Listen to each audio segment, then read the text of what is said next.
구멍을 메우려는 시도. 나라는 인간의 바탕에는 다소 불안하거나 산만한 데가 있습니다. 어릴 적 매 학년 생활기록부에 산만하다라는 말이 꼭 적혀 있을 정도였으니까요.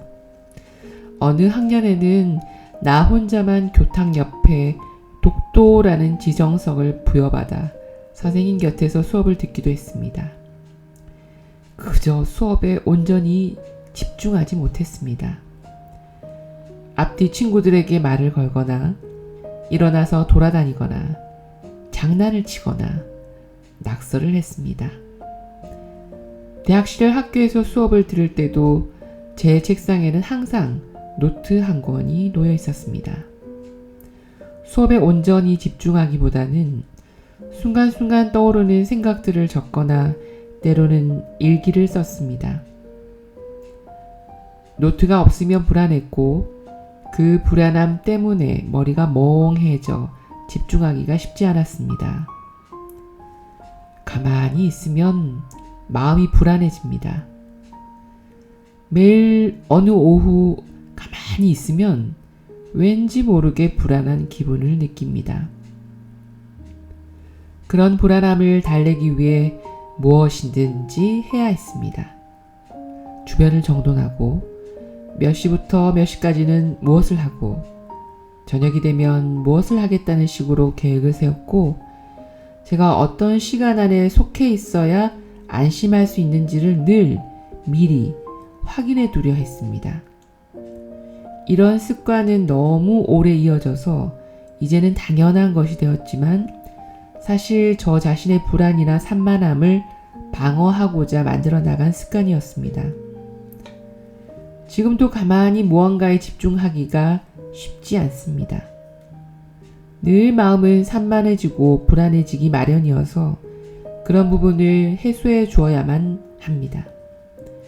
이를 위한 가장 유용한 방법 중 하나가 글쓰기입니다.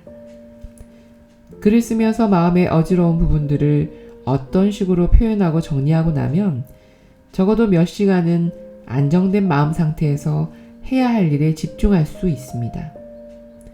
매일 글쓰기를 하게 된 데는 그렇게 타고난 산만함이나 불안함이 적지 않은 영향을 미쳤습니다. 일종의 생존 방법인 셈입니다. 꽤 오랫동안 이런 산만함이 저의 잘못이라고 생각했지만 저는 그저 그렇게 태어난 것이고 자란 것이고 그렇게 생겨먹은 것임을 깨달았습니다. 나는 산만하고 불안하다. 그리고 그것을 다루는 방법을 알고 있습니다. 아마 사람들에게는 저마다 그런 류의 결점이 있을 것입니다. 완벽한 보통 사람 혹은 정상인에 부합하는 존재란 없습니다.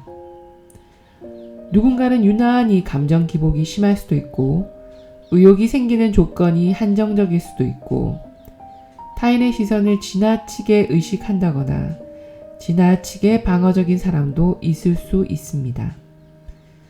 그런데 그런 자기 결점들을 어떤 식으로 극복하려는 시도, 그런 결점들에 대처하는 방법 자체가 때로는 그 사람 삶의 가장 중요한 부분이 됩니다. 자기의 어떤 구멍과 그 구멍을 메우려는 시도가 곧 그 사람이자 그 사람의 삶이 되는 것입니다. 가령 누군가는 지나치게 소심한 자기의 결점을 극복하고자 일부러 더 과감한 행동이 필요한 직업을 택할 수 있습니다. 또 누군가는 타인의 시선을 지나치게 신경 쓰는 나머지 명상의 대가가 될 수도 있고 자기 방어와 끝없이 싸운 덕분에 오히려 타인의 마음까지 누구보다 잘 배려하게 될 수도 있습니다.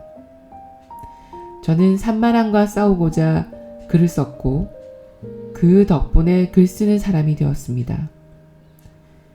계속하여 글을 쓰고 출판하고 가르치는 사람이 된 셈입니다. 아마 저는 평생 글을 써야만 온전히 살아갈 수 있을 것입니다. 그래서 언젠가부터는 오히려 제가 가진 결점들이야말로 제 삶을 살려내고 제 삶의 길이 된다고 느낍니다. 남들보다 집중하기가 힘들고 몰두하기가 힘들면 더 효율적인 방법을 찾게 되고 실제로 더 효율적이게 되기도 합니다. 그렇게 자기만의 삶을 더 잘 살아내는 방법을 찾아가게 되는 듯합니다. 저의 결점이야말로 제 삶이 가야 할 길의 가장 결정적인 힌트가 되어주는 셈입니다. 여러분 어떠셨어요? 오늘은 정주호 작가가 이런 추억이나 결점이 있었다고는 생각을 전혀 못했네요. 사람들하고 일상 어울려서 복적복적하면서 무언가를 하는 모습들을 견눈질해서 봐서 그런지 이전에 이런 구멍이 있었을 거라고는 상상을 못했습니다. 그리고 또 생각을 하게 되네요. 나의 결점은, 나의 구멍은 뭘까라고 생각을 하게 됩니다. 그리고 좀 더 깊이 생각해 봐야 할 질문인 것 같으네요. 그러면서 또 하나 또 불쑥 생각난 거는, 저는 제 구멍이 어쩌면 혼자서 무언가를 하지 못했다는 거? 한국에 있었을 때는 같이 어울려서 복적거리면서 저도 그랬기 때문에 제가 몰랐던 것 같아요. 이렇게 멀리 떨어져 와서 돌이켜보니 제가 혼자서 하는 거에 대한 구멍이 있었구나. 그런 것들을 잊지 못해서 계속 무언가를 같이 하려고 하는구나. 하지만 실은 인생은 또 혼자잖아요. 독고다이 혼자 가야 되는 건데 그걸 자꾸 잊어버리게 되는 게 제 구멍이지 않을까. 질문들이 좋으네요. 나의 구멍은 무엇인지 여러분들도 한번 생각해 보시는 시간이 되면 어떨까 생각합니다. 오늘은 여기까지. 편한 밤 되십시오.